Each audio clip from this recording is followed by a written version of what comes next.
তোমার যার সঙ্গে প্রেম প্রীতি তার পূজাই কি মন বসি জানো না রে ও ভ্রান্ত মন কিসে গুরুর ভজন হবে জানো না রে ও ভ্রান্ত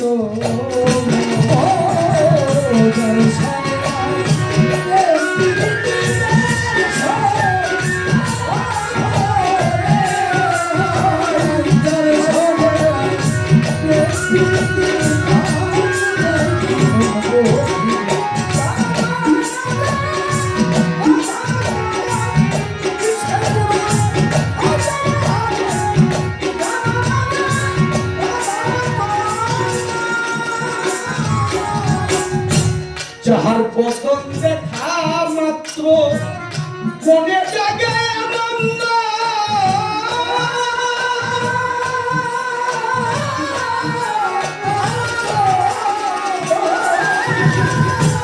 ওরে তুমি তারে মুখি নিয়ে ভাবো এই তো আমার গোবিন্দ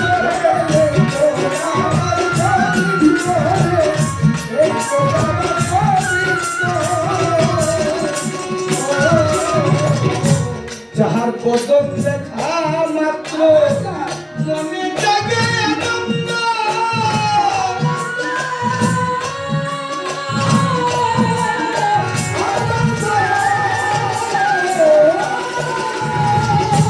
তারে মুখি নিয়ে ভাবো এই তো স্বয়ং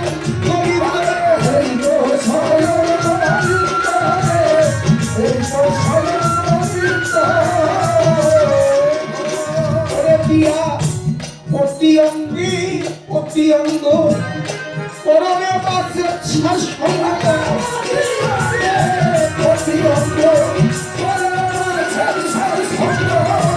অতি অঙ্গ প্রতি অঙ্গে করো আলিমদ্দি শাহ বাবার সঙ্গ উৎসলিবে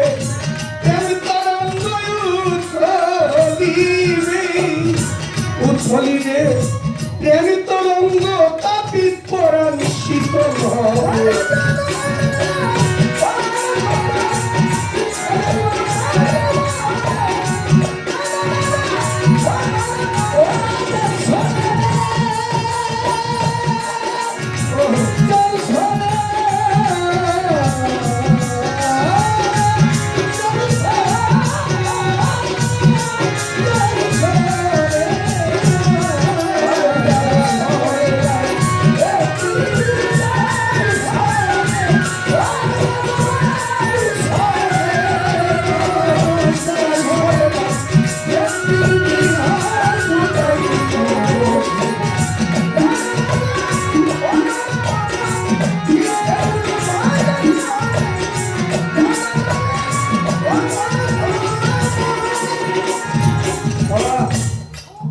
এইসব কথা গুরুর কাছে জানতে হয়। আপনার দেহের মধ্যে ত্রিবেণীর ঘাট আছে, আবার ত্রিপিনীর ঘাট আছে। একটা ত্রিবেণী, একটা ত্রিপিনী। ত্রিবেণী আর ত্রিপিনী এক না, দুইটা দুই। যখন আপনি ত্রিপিনীর কাছে দাঁড়াইবেন তখন আপনি দেখতে পারবেন এক পশ্চিম আর এক পূর্ব। আর যখন আপনি ত্রিবেণীর কাছে গিয়ে দাঁড়াইবেন তখন দেখতে পারবেন আরেকটা পশ্চিম আরেকটা পূর্ব। জেনে নেবেন গুরুর কাছে গিয়ে কামের সন্তান গুরুর কাছে। এইসব খবর রাস্তাঘাটে পাওয়া যায় না, এইসব খবর টাকা দিয়ে পাওয়া যায় না, এইসব খবর পুঁথিগত বিদ্যার মধ্যে পাওয়া যায় না। আর মারাজাল বাহারান নদী সহজ বিষয় না। মারাজাল বাহারান নদী আপনি কোথায় পাবেন? এই সন্তান আপনি গুরুর কাছে যান, গুরু আপনাকে মারাজাল বাহার নদী দেখাইবে। আর কোথায় আছে মারাজাল বাহারান নদী?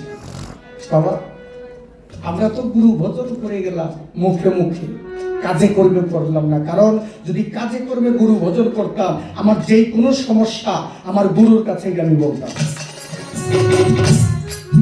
আমি যদি গুরুকে আপন মনে করি, গুরুকে যদি ভালোবাসি, তাহলে আমি গুরুকে আমার সকল কিছু বলতে পারি।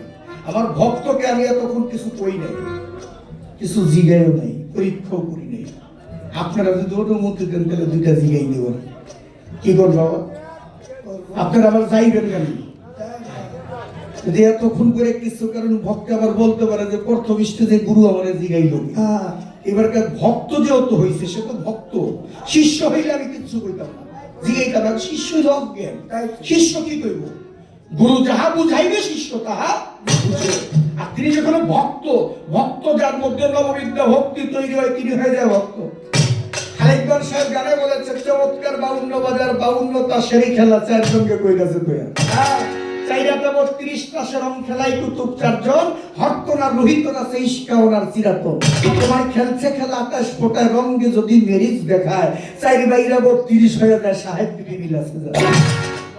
এক ফোঁটাতে এক নিরঞ্জন, 2 ফোঁটায় সঙ্গে নবী, 3 ফোঁটাতে তার সুরতে বানাইলেন আদম শফি, 4 ফোঁটাতে হাওয়া বামে, 5 ফোঁটায় পাক পাঞ্জা তনি, 6 ফোঁটায় সরিপু গণে সাধনায় বস্ত্র,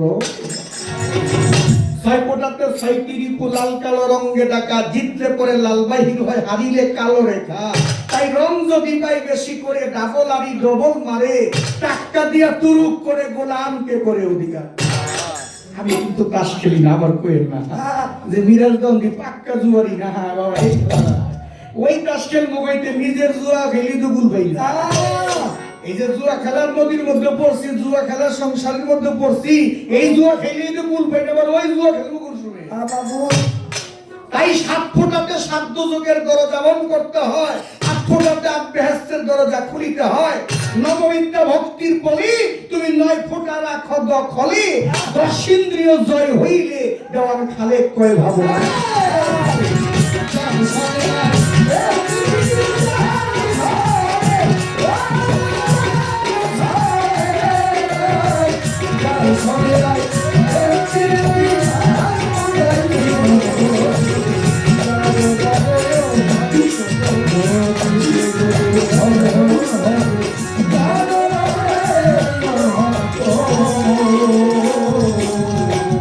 আমার মুখলেস রহমান দেওয়ান ভাই দাঁড়াইয়া বলছে কয় আমি আনছি চন্দ্রা সরকারকে, মিরাজ দেওয়া টানছে কার কথা বললো? সোলাইমান দেওয়া। কে বড় কে ছোট? না রে ভাই আমি বড় না, চন্দ্রা সরকার বড়, সে বড়, আমি বড় না। বড় কোনো কিছু হইতে চাই, বড় হইলে কোনো কিছু পাওয়া যায় তো। জল কোনোদিন উপর জায়গায় যাবে না, নিচের জায়গায় জল যাবে। আমার দয়াল বলছে মিরাজ আগে মানুষ হও, তুমি যদি মানুষ না হয়ে বড় মাওলা না হও তোমাকে দিয়ে বলৎকার করা হবে। তুমি যদি মানুষ না হয়ে বড় পিসাব হও তোমাকে দিয়ে কলঙ্ক হবে। তুমি আগে মানুষ হও, মানুষ না হয়ে কোনো কিছু করো না। গান গাই, দয়ালকে জিজ্ঞেস করেছিলাম বাবা আমি তো কোনো ইবাদত বন্দেগী কিছু করতে পারি না, কিছু করতে পারি না, কেন সারাত্র গান গাই দিনের বেলা ঘুমাই, ওই তোমার ভজন সাধন কিছু করতে পারলাম না। দয়াল বলছে বিরাজ রে পারবি, স্টেজে যখন দাঁড়াস তখন তো গুরুর নাম নিয়েই দাঁড়াস, যতক্ষণ পর্যন্ত গুরুর নাম তোর দেহের মধ্যে হৃদয়ের মধ্যে থাকে তোর আর কোন অন্য কোন ইবাদত লাগবে না, তুই ওই রূপের মধ্যে ঢুকে থাকিস।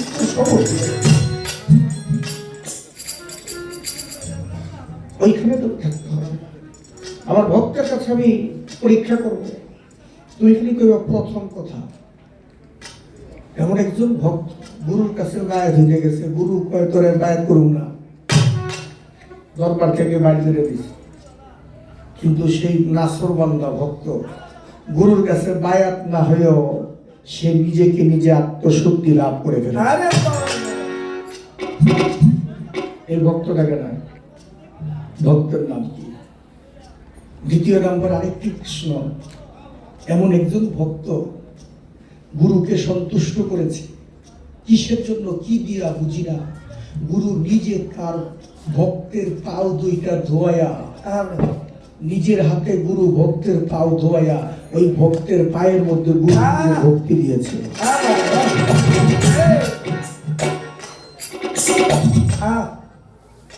একটু বলতে হবে, ঠিক আছে না? কারণ যদি ভক্ত না হয়তো জিগেই তো এই দুইটা বিষয় দেখি আমার ভক্তি আসতে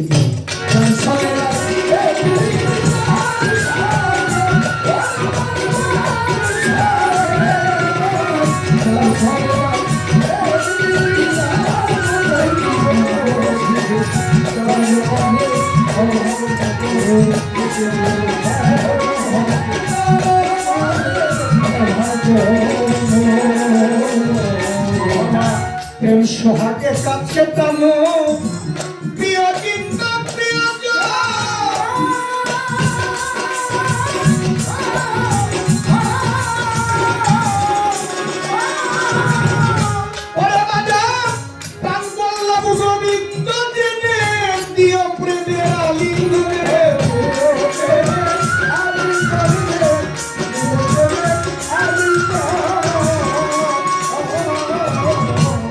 সোহাগে কাছে যাবে তারে প্রিয় কিন্তু প্রিয়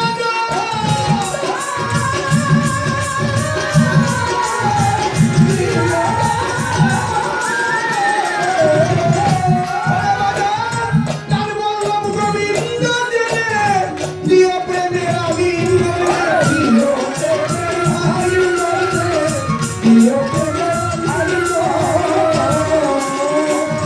তোমার মুখে যা মিঠা লাগে সৈপাদেও মাছের সার ভাগে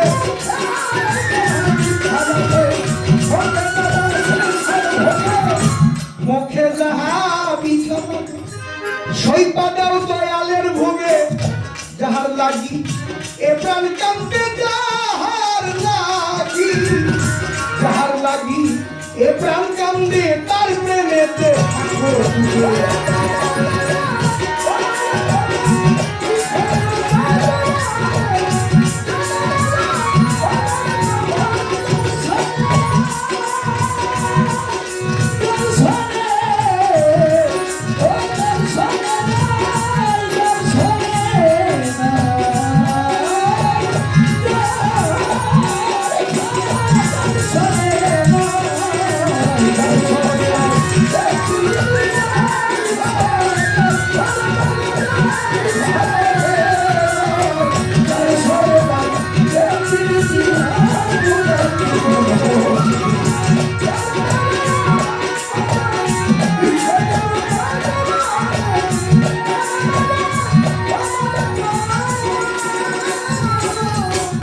যার সঙ্গে যার গোপন পিড়ি গোপনে আদান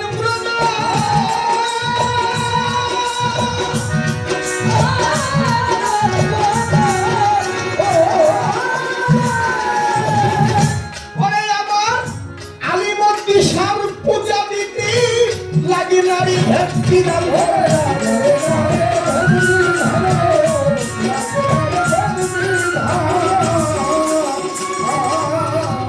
যার সঙ্গে যার গোপন পিড়ি গোপনে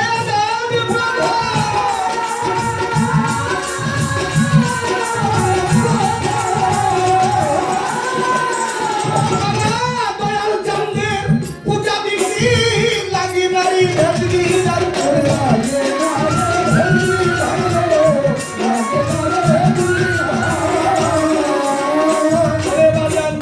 পঞ্চরসে কান্তি করা মানব হারিতে ভরা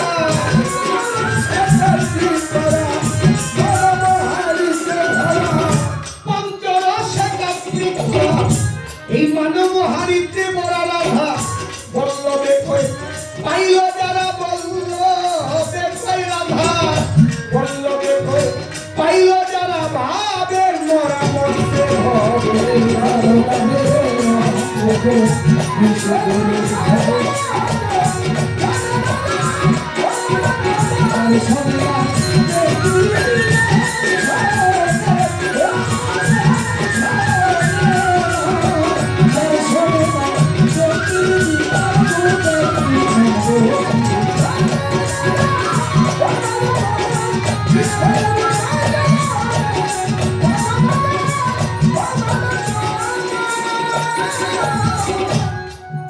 যদি কেউ মুর্শিদের নাম হৃদয়ে থাকে তার তরি কখনো ডুবে না, কোনো কালেই ডুবে না। যদি ওই নামটা হৃদয়ের মধ্যে সে মরে অমর হয়ে যায়। আমার নবীর একজন সাহাবা, তার নাম ছিল হযরত হানজালা রাদিয়াল্লাহু তাআলা আনহু। হযরত হানজালা রাদিয়াল্লাহু তাআলা আমার নবীকে ভালোবাসে। নবী আপনারা জানেন ইসলামের ইতিহাসে 27 থেকে মতান্তরে 28টা যুদ্ধ হয়েছিল। তার মধ্যে একটা যুদ্ধ হয়েছে ওহিদের যুদ্ধ, যে ওহিদের যুদ্ধের মধ্যে আমার দয়াল নবীর দন্ত মোবারক শহীদ হয়েছিল। দন্ত মোবারক শহীদ হয়েছে দয়াল নবী।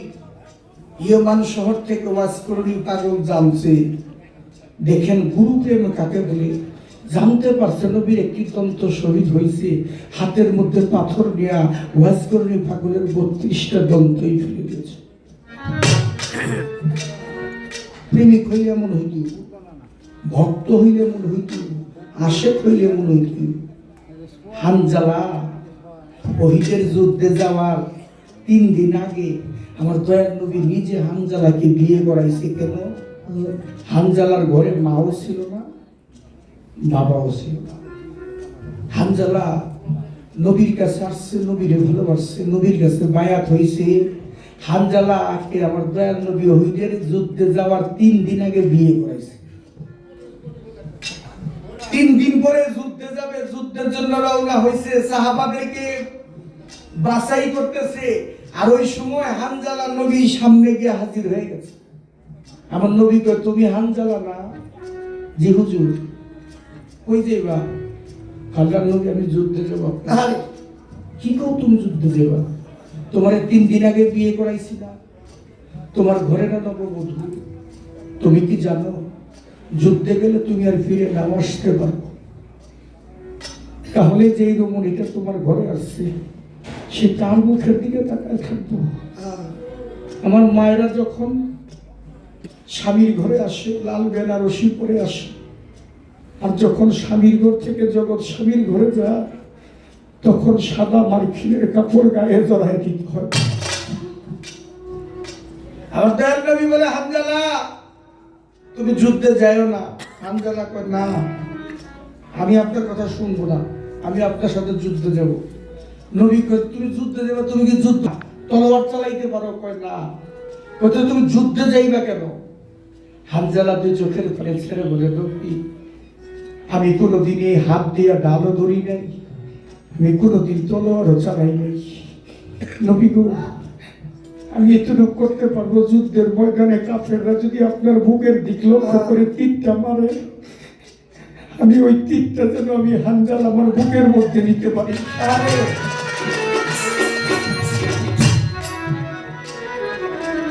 বলছে, কাফেররা যদি আপনার বুকটাকে লক্ষ্য করে তীর মারে, আমি যেন ওই তীরটা আমার বুকের মধ্যে নিতে পারি। আমার নবী, হানজালা আমি তোমার গুরু না? জি আল্লাহর নবী, আমি তোমার হুকুম করছি তুমি ঘরে চলে যাও। আরে তুমি আমার সাথে যুদ্ধে যাও না, আমি হুকুম করছি তুমি ঘরে চলে যাও। হানজালা কাঁদতে কাঁদতে ঘরে গেছে। স্বামী স্ত্রী ঘরে শুয়ে গেছে। আমার কথা কি খারাপ লাগে আপনার কাছে? স্বামী স্ত্রী ঘরে শুয়ে গেছে। রাত যখন গভীর হয়েছে, মদিনার মধ্যে কে যেন বলতেছে, মদিনাবাসী তোমরা কি এমনি ঘুমাই রয়েছো? তোমরা কি জানো ওহিদের ময়দানে আমার দয়াল নবী শহীদ হয়েছে?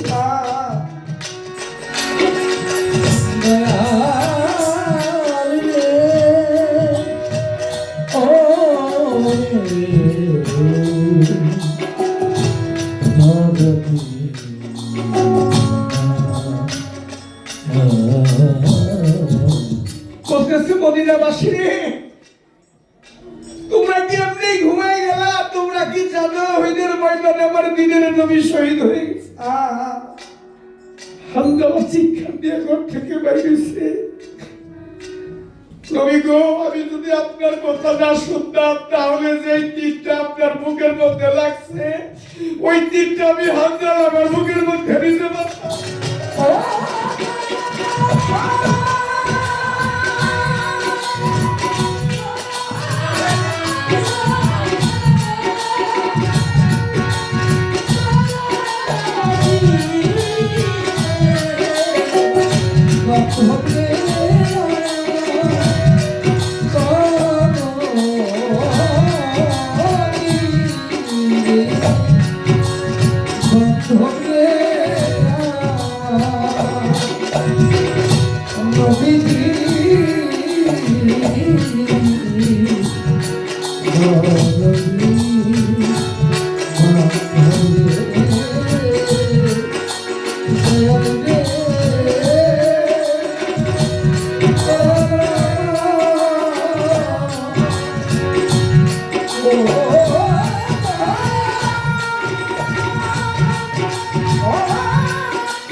করে স্বামী কোথায় যান আপনি?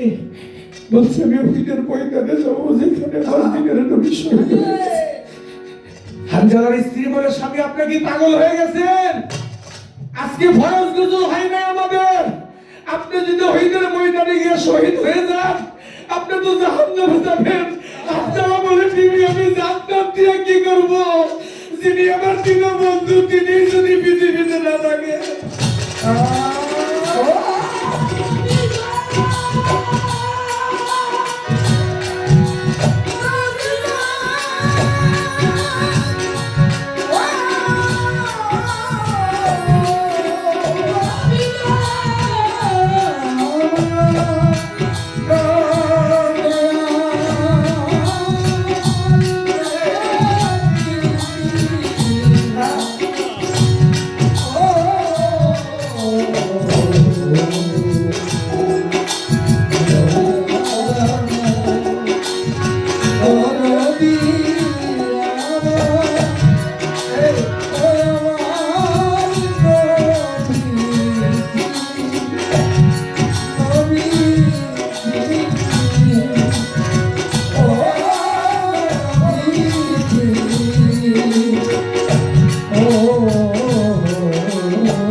কোথায় পাই, কার কাছে যাইয়া রে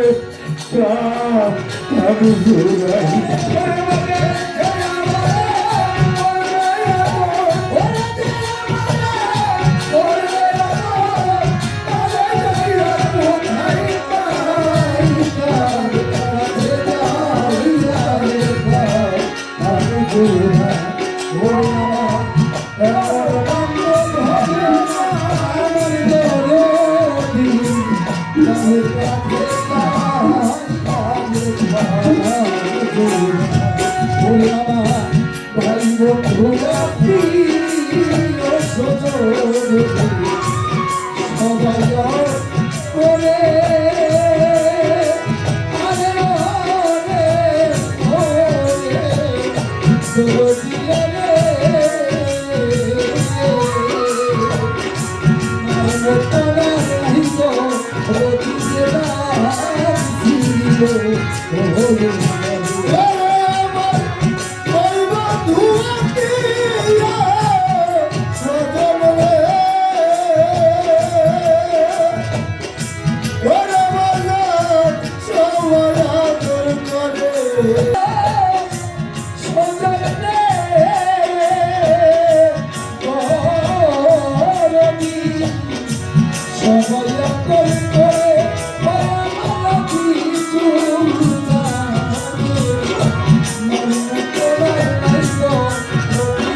আমার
Oh,